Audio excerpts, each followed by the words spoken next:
好大一条鱼啊！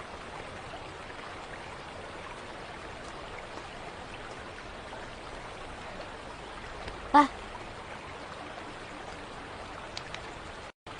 来，醒醒！来，起来！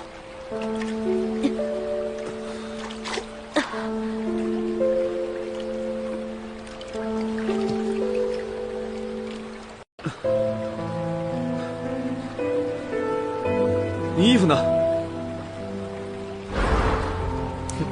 靠！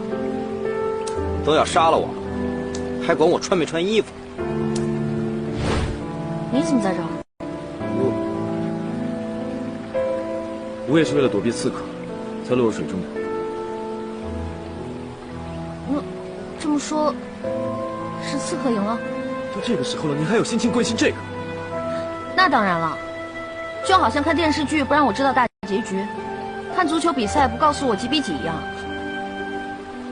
是我们赢了。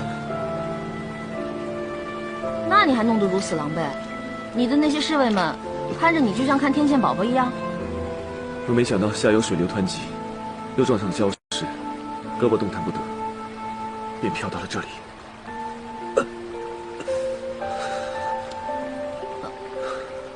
知道疼啊？你撞一个试试。该不会是脱臼了吧？我去给你找个树枝捆一捆啊。等着。